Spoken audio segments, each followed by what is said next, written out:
नमस्कार। मध्य प्रदेश के मुख्यमंत्री श्रीमान शिवराज सिंह चौहान, एमपी सरकार के सभी मंत्रीगण, सांसदगण, विधायकगण, स्टार्टअप्स की दुनिया के मेरे साथियों, देवी और सज्जनों,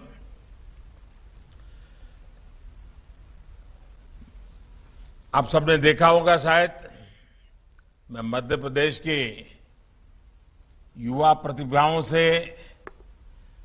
स्टार्टअप से जुड़े कुछ नौजवानों से मैं चर्चा कर रहा था और मैं अनुभव करता था, आप भी अनुभव करते होंगे। और एक बात पक्की है कि जब दिल में जोश हो, नई उमंगे हो, इनोवेशन का जज्बा हो, तो उसका प्रभाव साफ नजर आता है। और उमंग ने तो इस प्रकार का भाषण भी दे दिया आज।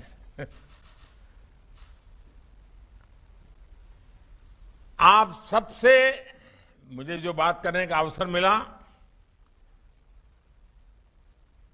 और जिन्होंने इस बात को सुना होगा, वो पूरे विश्वास के साथ ये कह सकता है कि आज देश में जितनी प्रोएक्टिव स्टार्टअप नीति है, उतना ही परिश्रमी स्टार्टअप नेतृत्व भी है। इसलिए देश एक नई युवा ऊर्जा के साथ विकास को गति दे रहा है। आज मध्य प्रदेश में स्टार्टअप पोर्टल और आई हब इंदौर का शुभारंभ हुआ है। एमपी की स्टार्टअप नीति के तहत स्टार्टअप्स और इंक्यूबेटर्स को वित्तीय सहायता भी दी गई है। मैं इन प्रयासों के लिए और इस आयोजन के लिए मध्य प्रदेश सरकार को, देश के स्टार्टअप इकोसिस्टम को और आप सबको बहुत बहुत बधाई देता हूं। साथियों, आपको याद होगा 2014 में जब हमारी सरकार आई थी तो देश में 300-400 के आसपास स्टार्टअप हुआ करते थे और कोई स्टार्टअप शब्द भी सुनाई भी नहीं देता था, न उसकी कोई चर्चा हुआ करती थी। लेकिन आज 8 वर्ष के इस छोटे से कालखंड में भारत में स्टार्टअप की दुनिया ही बदल चुकी है। आज हमारे देश में करीब 70,000 रिकॉग्नाइज्ड स्टार्टअप्स हैं। आज भारत में दुनिया का तीसरा सबसे बड़ा स्टार्टअप इकोसिस्टम है। हम दुनिया के सबसे बड़े यूनिकॉर्न हब्स में भी एक ताकत के रूप में उभर रहे हैं। आज औसतन 8 या 10 दिन के भीतर भीतर भारत में एक स्टार्टअप यूनिकॉर्न बन जाता है, यूनिकॉर्न में बदल रहा है। अब आप कल्पना कर सकते हैं कि शून्य से शुरू करके किसी एक स्टार्टअप का यूनिकॉर्न बनने का मतलब होता है कि इतने कम समय में करीब करीब 7,000 करोड़ रुपए की पूंजी तक पहुंचना, तब एक यूनिकॉर्न बनता है। और आज 8-10 दिन में एक नया यूनिकॉर्न इस देश में हमारे नौजवान बना रहे हैं। साथियों, ये भारत के युवाओं का सामर्थ्य है। सफलता की नई ऊंचाई प्राप्त करने की इच्छा शक्ति का उदाहरण है। और मैं अर्थ जगत के नीतियों का अध्ययन करने वाले जानकारों को एक बात नोट करने को कहूंगा। भारत में जितना बड़ा हमारे स्टार्टअप्स का एक वॉल्यूम है, उतनी ही उसकी डायवर्सिटी भी है। ये स्टार्टअप्स किसी एक राज्य या 2-4 मेट्रो सिटी तक सीमित नहीं है। ये स्टार्टअप्स हिंदुस्तान के अनेक राज्यों में, हिंदुस्तान के अनेक छोटे छोटे शहरों में फैले हुए हैं। इतना ही नहीं, एक मोटा मोटा अगर मैं हिसाब लगाऊं तो 50 से भी ज्यादा अलग अलग प्रकार की इंडस्ट्रीज से स्टार्टअप जुड़े हुए हैं। ये देश के प्रत्येक राज्य और 650 से ज्यादा जिलों में फैले हुए हैं। करीब 50% स्टार्टअप तो ऐसे हैं जो टियर 2 और टियर 3 सिटी में आते हैं। अक्सर कुछ लोगों को भ्रम हो जाता है कि स्टार्टअप यानी कंप्यूटर से जुड़ा हुआ ये नौजवानों का कोई खेल चल रहा है, कुछ कारोबार चल रहा है। ये भ्रम है। हकीकत यह है कि स्टार्टअप का दायरा और विस्तार बहुत बड़ा है। स्टार्टअप हमें कठिन चुनौती का सरल समाधान देते हैं और हम देख रहे हैं कि कल के स्टार्टअप्स आज के मल्टीनेशनल्स बन रहे हैं। मुझे खुशी है कि आज एग्रीकल्चर के क्षेत्र में, रिटेल बिजनेस के क्षेत्र में, हेल्थ सेक्टर में नए नए स्टार्टअप्स उभर करके आ रहे हैं। साथियों, आज जब हम दुनिया को भारत के स्टार्टअप इकोसिस्टम की प्रशंसा करते हुए सुनते हैं, हर हिंदुस्तानी को गर्व होता है।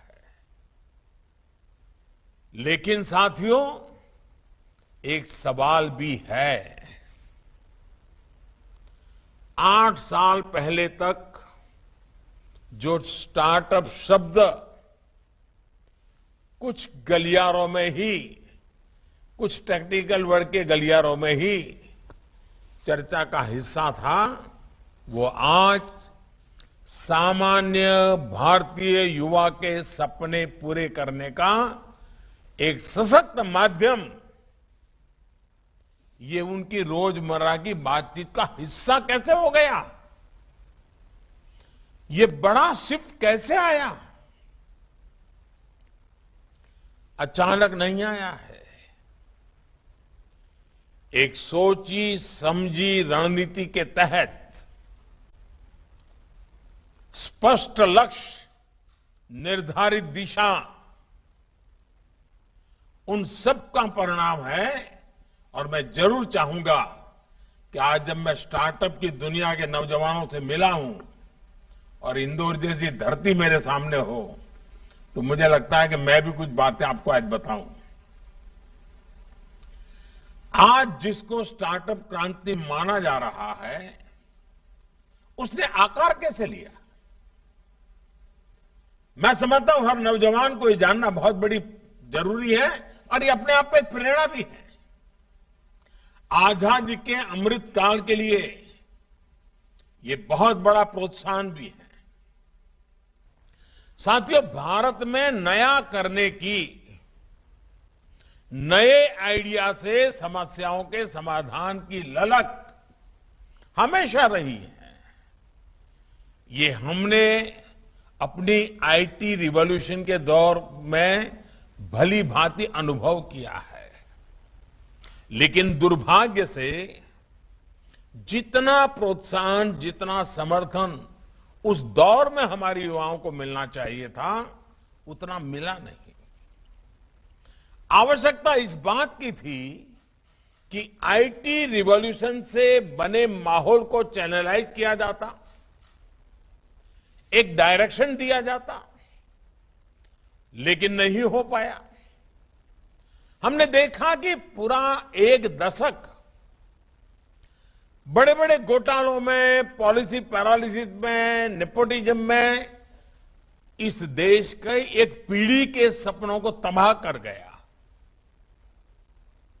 हमारे युवाओं के पास आइडिया थे, इनोवेशन के लिए ललक भी थी, लेकिन सब पहले की सरकारों की नीतियों में और एक प्रकार से नीतियों के अभाव में उलझ कर रह गए। साथियों, 2014 के बाद हमने युवाओं में आइडिया की इस ताकत को, इनोवेशन की स्पिरिट को फिर से रिवाइव किया। हमने भारत के युवाओं के सामर्थ्य पर विश्वास किया। हमने idea to innovation to industry, इसका एक पूरा रोड मैप तैयार किया और 3 बातों पर फोकस किया। पहला, आइडिया, इनोवेट, इंक्यूबेट और इंडस्ट्री। इनसे जुड़ी संस्थाओं का इंफ्रास्ट्रक्चर का निर्माण।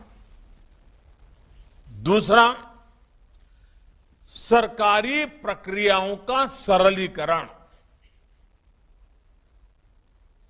और तीसरा, इनोवेशन के लिए माइंडसेट में परिवर्तन, नए इकोसिस्टम का निर्माण। साथियों, इन सारी बातों को ध्यान में रखते हुए हमने अलग अलग फ्रंट पर एक साथ काम करना शुरू किया। इसी में से एक था हैकाथॉन। 7-8 साल पहले जब देश में हैकाथॉन्स होने शुरू हुए तो किसी को अंदाजा नहीं था कि ये स्टार्टअप के लिए मजबूत बुनियाद बनाने का काम करेंगे, एक स्ट्रांग फाउंडेशन तैयार करेंगे। हमने देश के युवाओं को चैलेंज दिया, युवाओं ने चैलेंज एक्सेप्ट किया और सॉल्यूशन देकर दिखाया। देश के लाखों युवाओं को इन हैकाथॉन्स में पर्पस ऑफ लाइफ मिला, सेंस ऑफ रिस्पॉन्सिबिलिटी और बढ़ी।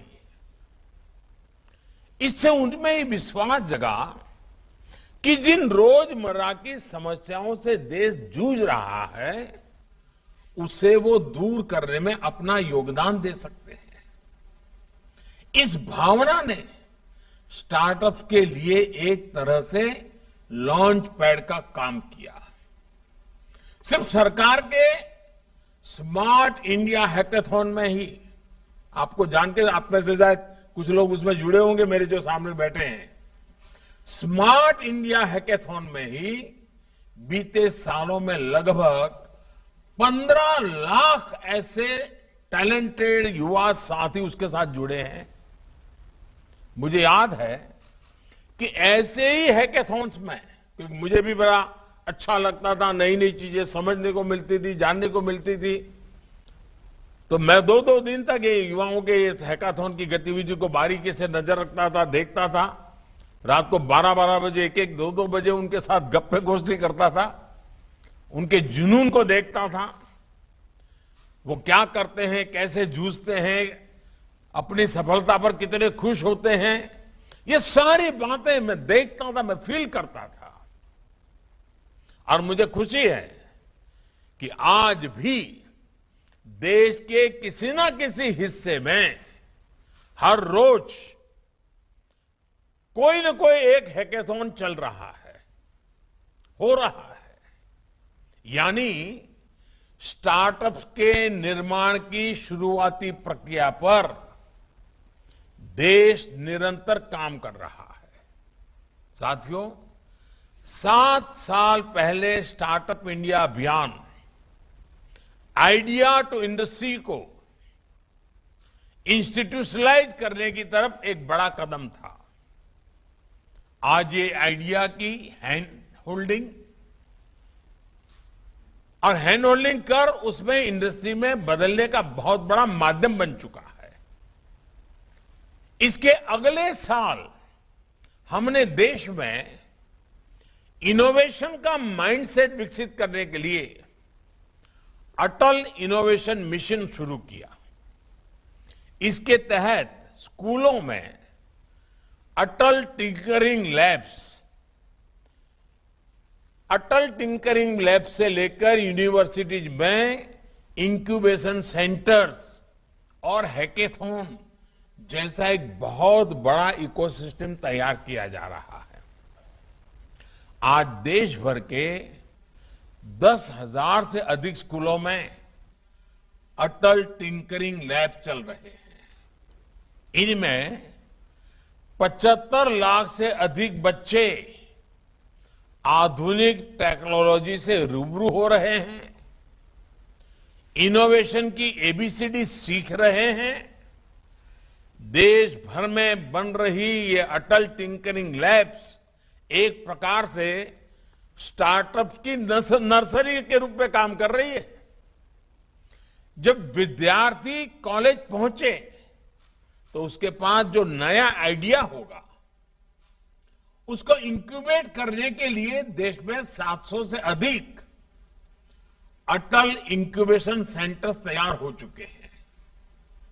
देश ने जो नई राष्ट्रीय एजुकेशन पॉलिसी लागू की है वो भी हमारे स्टूडेंट्स के इनोवेटिव माइंड्स को और निखारने में मदद करेगी।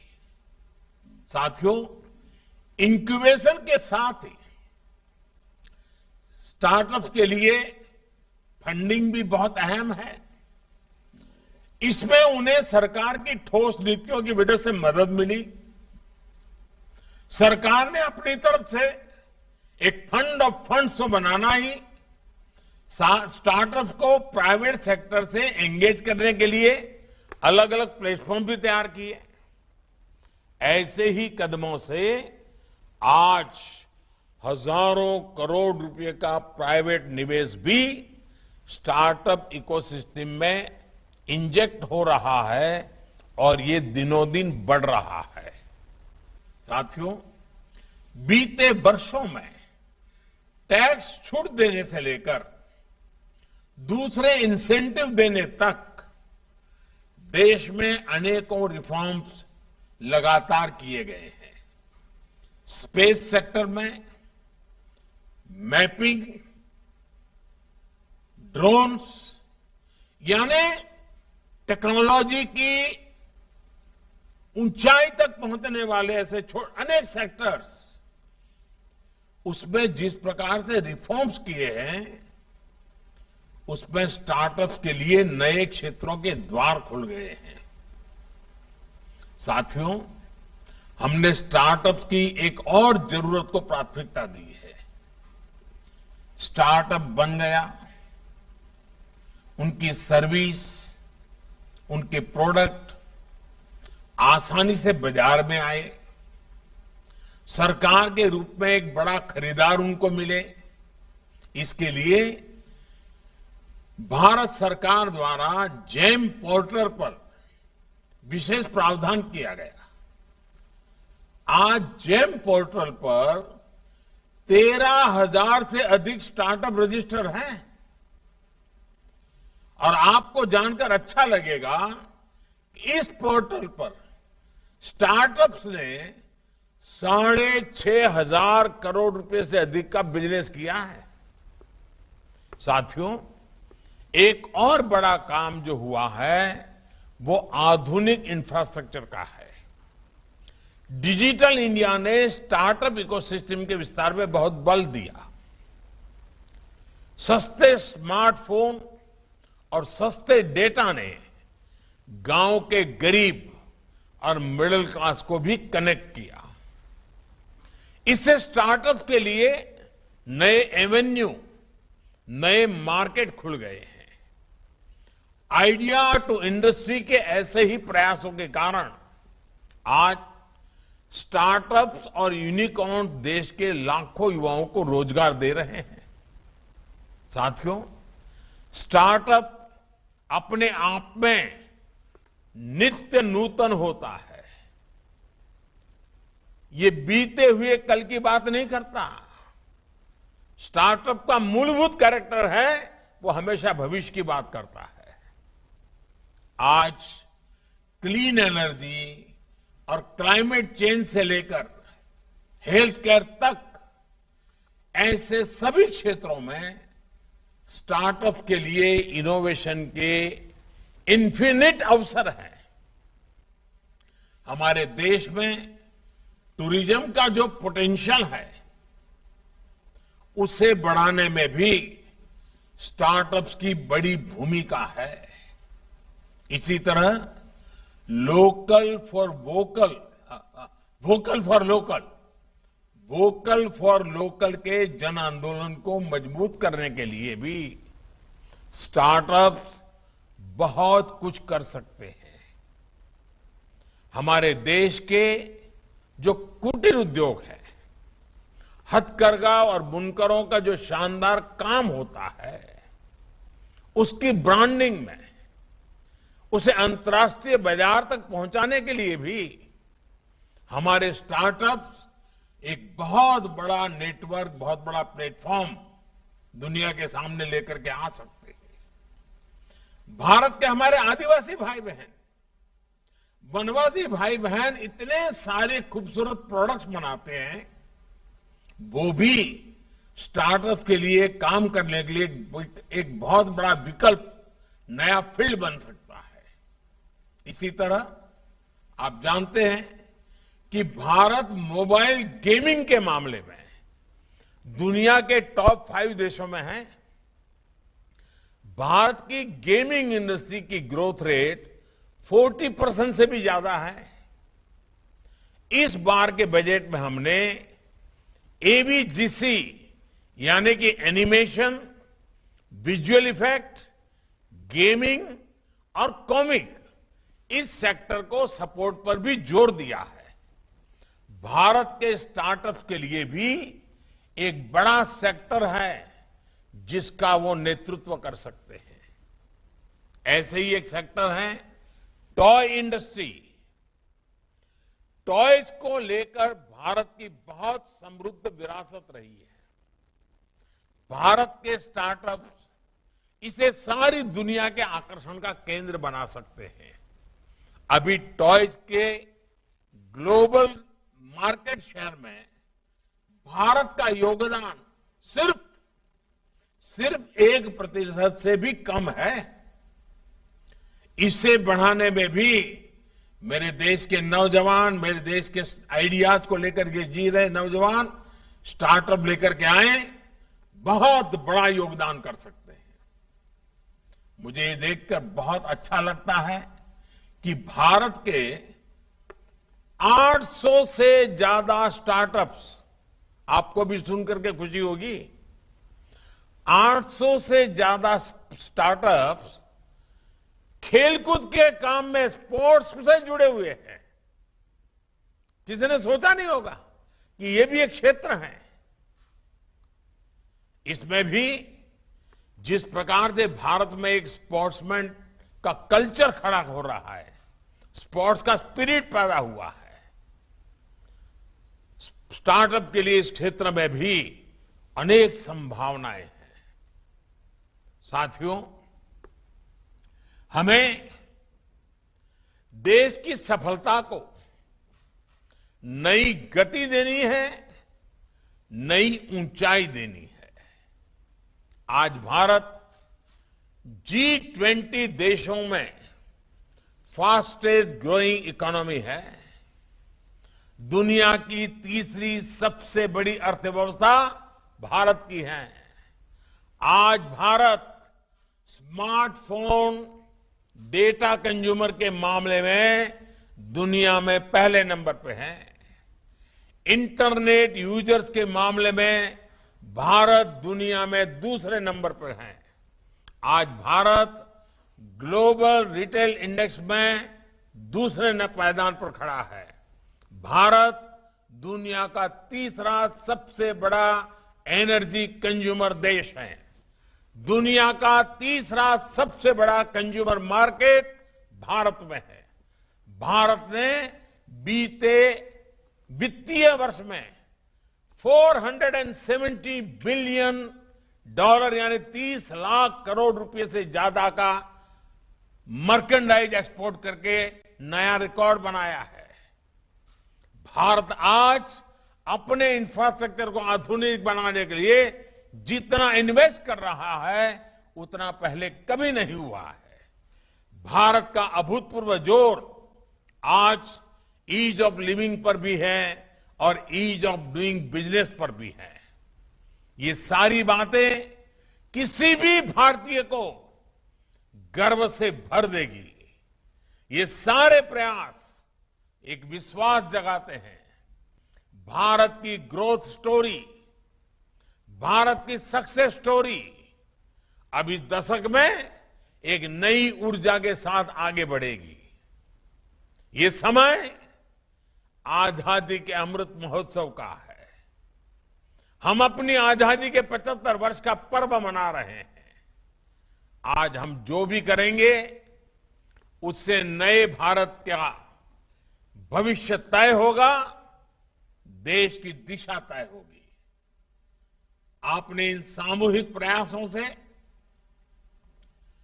हम 135 करोड़ आशा आकांक्षाओं को पूरा करेंगे। मुझे विश्वास है भारत की स्टार्टअप क्रांति इस अमृत काल की बहुत महत्वपूर्ण पहचान बनेगी। सभी नौजवानों को मेरी तरफ से बहुत बहुत शुभकामनाएं हैं। मध्य प्रदेश सरकार को भी मेरी बधाई। बहुत बहुत धन्यवाद।